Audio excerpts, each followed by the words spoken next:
Hello everyone, welcome to my channel teacher connection. So आज हम class 6 NCERT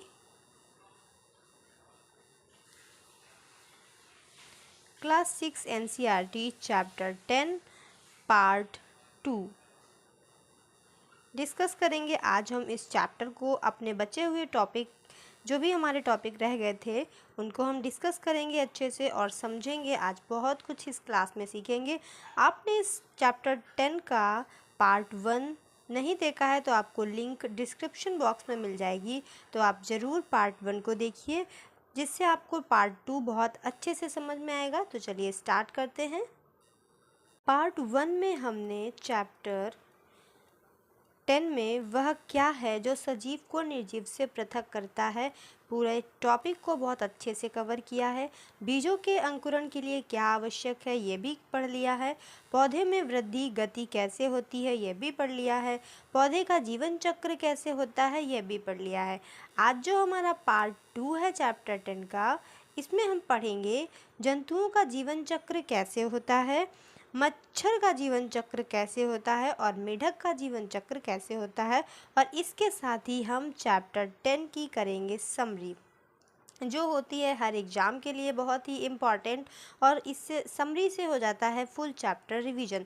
तो हमारा टॉपिक नंबर 5 है जंतुओं का जीवन चक्र। जंतुओं का जीवन चक्र। हमने एक पौधे के जीवन चक्र के बारे में जाना और देखा कि पौधे के जीवन चक्र में अनेक परिवर्तन होते हैं। आपने यह भी देखा होगा कि जंतुओं में कैसे परिवर्तन होते हैं और ये कैसे बड़े होते हैं। तो सबसे पहले जंतुओं में हम मच्छर का जीवन चक्र देखेंगे। अपने आसपास की मच्छरों की भिनभिनाहट की ध्वनि सुनना हम सबके लिए एक सामान्य अनुभव है। मादा मच्छर खून चूसने वाले कीट हैं जिनसे मलेरिया, डेंगू और चिकनगुनिया जैसी अनेक बीमारियों का संचरण होता है। आपने समाचार पत्रों, स्कूल के सूचना पत्र, जागरूकता अभियानों के माध्यम से जाना होगा कि मच्छरों के प्रजनन की रोकथाम की जानी चाहिए। हमें सलाह दी जाती है कि अपने आसपास कहीं भी जल इकट्ठा न होने दें। ऐसा क्यों है? क्या स्थिर जल में मच्छरों के अंडे देने से कोई संबंध है? तो चलिए जानते हैं। अपने विद्यालय, घर और आसपास स्थिर जल का पता लगाने के लिए सुरक्षा परीक्षण सेफ्टी ऑडिट का आयोजन कीजिए। यदि संभव हो सके तो किसी छोटे जीवों का अवलोकन करने के लिए एक हैंड लेंस लीजिए। कूलर के अंदर, गमलों और अन्य खुले पात्र ऐसे सामान्य स्थान होते हैं जहां पर स्थिर जल एकत्र होने की संभावना रहती है। तो क्या एकत्र जल में मच्छर पनपते हैं या मच्छरों की प्रजनन दर अधिक होती है? तो यहाँ पर बताया गया है कि जो हमारे कूलर के अंदर और गमलों और अन्य खुले पात्रों में ऐसे स्थान होते हैं इसमें जल एकत्र रहता है, तो आप दो अलग अलग प्रकार के कृमि जीव देखते हैं। ये लार्वा और प्यूपा हैं, जो मच्छरों के विकास के दौरान उनके जीवन की दो विशिष्ट अवस्थाएं हैं। तो मच्छर के विकास के जो जीवन की जो विशिष्ट अवस्थाएं हैं वो नंबर 1 लार्वा, दूसरी प्यूपा। आपको लार्वा और प्यूपा दिखाई देते हैं, इसकी सूचना अपने शिक्षक को दीजिए। देखिए, ये प्यूपा इस तरीके का दिखता है और लार्वा इस तरीके का दिखता है, और ये है एक एकत्र पानी जिसमें ये लार्वा और प्यूपा हैं।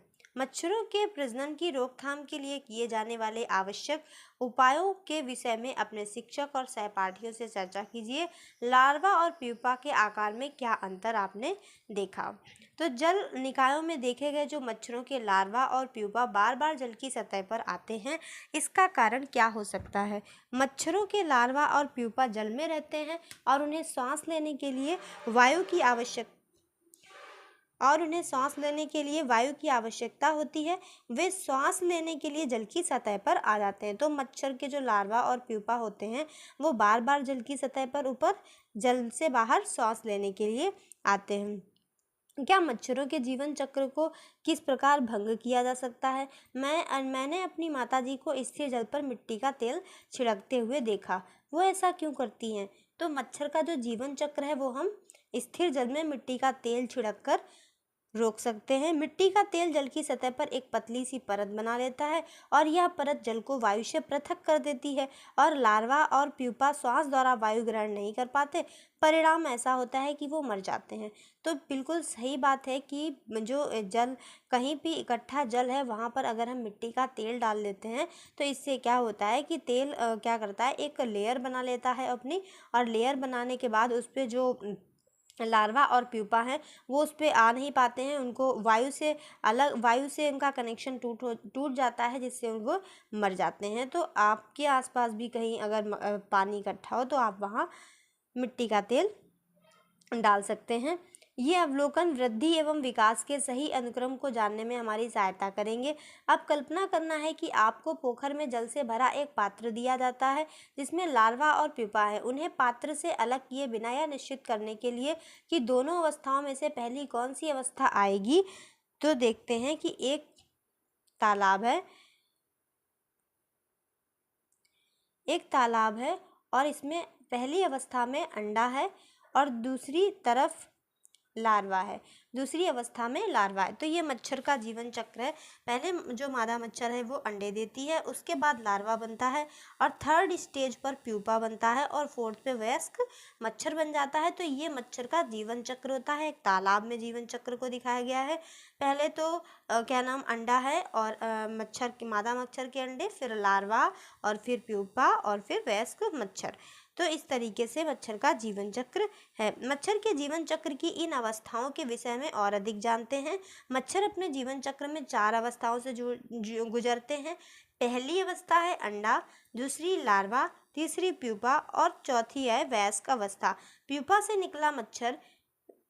निकला वयस्क मच्छर जल की सतह पर थोड़ा विश्राम करता है और फिर उड़ जाता है। यह मच्छर 10 से 15 दिन तक जीवित रह सकता है। तो जो प्यूपा बन के वयस्क मच्छर निकलता है वो क्या करता है कि थोड़ी देर के लिए जल की सतह पर विश्राम करता है और फिर उड़ जाता है और फिर 10 से 15 दिन तक ही जीवित रहता है। हमने देखा कि एक मच्छर अपना जीवन अंडे अवस्था 1 के रूप में आरंभ करता है और अंडे का विकास लार्वा अवस्था 2 के रूप में होता है। लार्वा का विकास प्यूपा अवस्था 3 के रूप में होता है और प्यूपा वयस्क मच्छर अवस्था 4 में परिवर्तित होता है। वयस्क मादा मच्छर सीधे जल या जल के समीप अंडे देती है, मतलब कि डायरेक्ट पानी में अंडे नहीं देती है मादा मच्छर। वो कहाँ पर जल देती है, वो सीधे जल के ऊपर देती है या जल के समीप अंडे देती है। यह चक्र चलता रहता है। मच्छर के जीवन चक्र के विभिन्न अवस्थाओं के दौरान उसकी बाह्य आकृति, शरीर के आकार और संरचना में महत्वपूर्ण परिवर्तन होते हैं। अंडे का आकार लार्वा से बहुत भिन्न होता है और लार्वा प्यूपा से बहुत भिन्न दिखाई देता है और प्यूपा वयस्क मच्छर से बहुत भिन्न दिखाई देता है। मच्छर एक प्यूपा से निकलता है, यह कल्पना करना आसान है। रेशम कीट सिल्क मॉथ जिसे कहते हैं, इसकी भी जीवन को 4 अवस्थाओं से मच्छर के जीवन चक्र से ही मिलती जुलती है। आपने रेशम कीट के बारे में बहुत कुछ पढ़ा होगा और सीटेट एग्जाम में रेशम कीट को लेकर काफ़ी क्वेश्चंस भी बनते हैं। तो ये भी बिल्कुल मच्छर के जीवन चक्र के समान होता है। पहले अंडा, फिर लार्वा, फिर प्यूपा और वयस्क। अंडे लार्वा के रूप में स्फुटित होते हैं और फिर आकार में बढ़ते हैं। प्यूपा में परिवर्तन होने से पहले लार्वा धागे जैसे पदार्थ स्रावित करता है जो उनके चारों ओर लिपट जाता है और वे रेशे हैं जिनका उपयोग रेशमी वस्त्र के लिए किया जाता है। भारत में खादी और ग्रामोद्योग आयोग KVIC ने रेशम के उत्पादन के अनेक केंद्र स्थापित किए हैं। तो जो हमारा जो रेशम कीट होता है उसका जो लार्वा होता है वो क्या करता है, धागे जैसी संरचना को स्रावित करता है। वहीं हमारा रेशम होता है और उसी से रेशम के बहुत सारे कपड़े बनते हैं। तो अब हमारा जो लास्ट टॉपिक, मेढक का जीवन चक्र। मेढक का जीवन चक्र कैसे होता है? अवधि और आयुष पूरी बांह की शर्ट और फुल पैंट पहने हुए हैं। एक सप्ताह से रुक रुक कर बारिश हो रही है। वे अपने सहपाठियों के साथ क्रियाकलाप करने के लिए बाहर जा रहे हैं। अपने विज्ञान के शिक्षक के मार्गदर्शन में थोड़ा सा चलने के बाद एक उथले तालाब पर पहुंचते हैं। यह स्थान पेड़ों और लंबी घास से घिरा हुआ है। शिक्षक उन्हें बिना कोई छेड़छाड़ किए थोड़ी दूरी से सब कुछ देखने के लिए सचेत करते हैं। आप सब भी बारिश के मौसम में एक मार्गदर्शक के साथ छोटे जल निकाय पर जा सकते हैं और उपयुक्त सुरक्षा सावधानियों का पालन करते हुए इस संबंध में जानकारी प्राप्त कर सकते हैं। तो उन्होंने वहाँ पर क्या देखा? आप तालाब के किनारे जल की सतह पर सफ़ेद जेली जैसी किसी पदार्थ का अवलोकन करते हैं। यह जेली जैसा पदार्थ जल में या उसके आसपास उगने वाले किसी पौधे के साथ भी संलग्न हो सकता है। यह जेली जैसा पदार्थ मेढक के अंडे का समूह होता है, जिसे जलांडक बोलते हैं। जो जेली जैसा सफ़ेद पदार्थ होता है, ये मेढक के अंडों का समूह होता है और जिसे हम क्या बोलते हैं? जलांडक बोलते हैं। क्या बोलते हैं? जलांडक। मेढक के जीवन चक्र की सभी अवस्थाओं की विशेषताओं का अवलोकन करना है और का, खा, गा, घा या चा का अनुक्रम सुनिश्चित करना है। कुछ अवस्थाएं अपने आरंभिक और अंतिम आकारों में स्पष्ट परिवर्तन दर्शाती हैं। तो देखते हैं मेढक का जीवन चक्र की क्या क्या अवस्थाएं हैं। तो सबसे पहली जो अवस्था होगी, जिसे हम जलांडक कहेंगे, वो होगी का। मेढक के अंडों का एक ये ग्रुप है जिसे हम जलांडक बोलते हैं।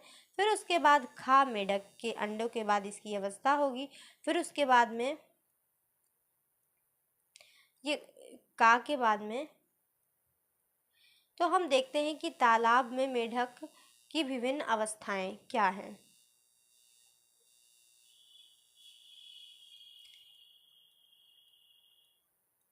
तो आपको मेढक के जीवन चक्र की 4 अवस्थाएं मिलेंगी।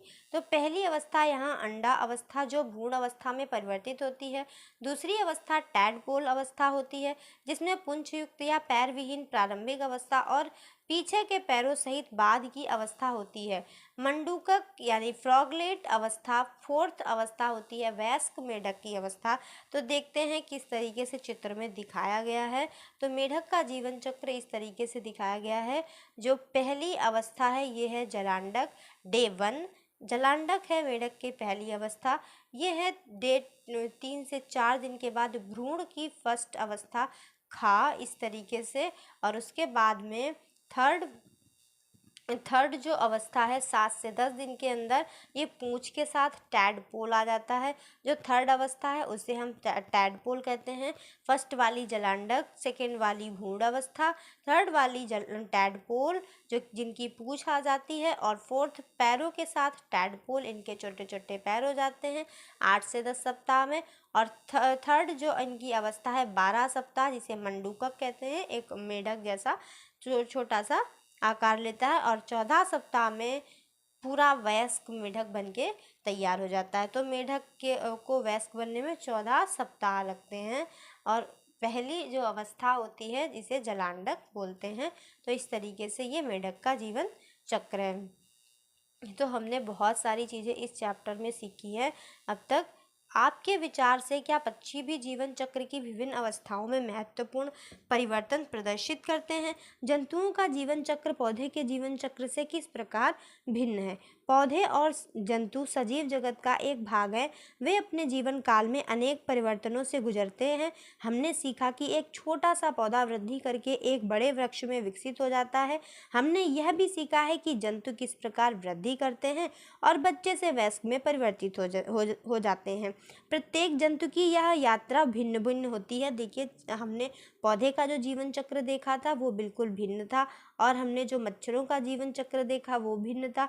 थोड़ा बहुत रेशम कीट से मिलता जुलता है। मेढक का जीवन चक्र बिल्कुल भिन्न था। तो इस तरीके से हमने अलग अलग जो हमारे जीव जंतु पेड़ पौधे हैं उनका जीवन चक्र हमने देखा, जो कि आपस में भिन्नता रखता है। और अपनी इस प्रकार परिवर्तन पौधे और जंतुओं के बीच रहने और अपनी प्रजाति की निरंतरता को बनाए रखने के लिए बहुत ही इम्पॉर्टेंट है। हमें भी उनका और उनके आवासों का ध्यान रखना चाहिए, और उनके आवास विकसित और सुरक्षित करके हम इस समृद्ध सजीव जगत में अपना योगदान दे सकते हैं।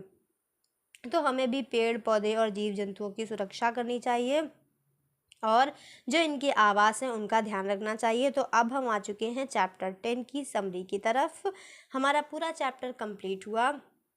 हमारे आसपास की वस्तुओं को सजीव और निर्जीव में श्रेणीकृत किया जा सकता है। ये हमारा फर्स्ट टॉपिक था, जहाँ पर हमने सजीवों को सजीवों की विशेषताएं बता करके सजीव और निर्जीव के बीच में पृथक किया था। सजीवों की मूल विशेषताएं क्या क्या थी, फिर से रिवीजन करते हैं। वे गति करते हैं, खाते हैं, वृद्धि करते हैं, श्वास लेते हैं, उत्सर्जन करते हैं, उद्दीपन के प्रति अनुक्रिया करते हैं, जनन करते हैं और मरते हैं।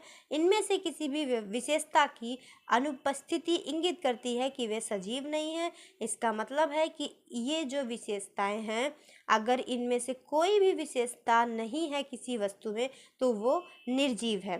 प्रत्येक सजीव अपने जीवन में अनेक अवस्थाओं से गुजरता है और बीजों का अंकुरण जल, वायु, उपयुक्त प्रकाश और अथवा अंधकार की परिस्थितियों की उपलब्धता पर निर्भर करता है। तो बहुत सारे हमने पुष्पी पौधे जाने थे जो कि अंधेरे में अपने जिनका बीजों का अंकुरण होता है, और बहुत सारे ऐसे पौधे भी जाने थे जिनका सिर्फ प्रकाश में अंकुरण होता है। और हमने यह भी जाना था कि अंकुरण तो अंधेरे में हो सकता है कुछ पौधों का, लेकिन जो नवोद्भिद होता है, जो नन्हा सा नया पौधा होता है, उसको सूर्य की प्रकाश की बहुत ज़्यादा आवश्यकता होती है। वृद्धि करने के लिए बीजों के अंकुरण के समय जड़ें सामान्यतः नीचे की ओर जाती हैं और प्ररोह हमेशा ऊपर की ओर जाती है। इसमें बहुत सारे क्रियाकलाप भी हुए थे और सभी क्रियाकलाप में प्ररोह जो था वो ऊपर की ओर गति कर रहा था और जड़ नीचे की ओर गति करती है। एक पौधे का जीवन चक्र बीज के अंकुरण से आरंभ होता है और उसके बाद वह वृद्धि और विकास की अनेक अवस्थाओं से गुजरता है। इनमें पुष्पन और बीज उत्पादन सम्मिलित है। उनके जीवन चक्र के दौरान उत्पन्न बीज नए पौधे में अंकुरित हो जाते हैं और यह चक्र जारी रहता है।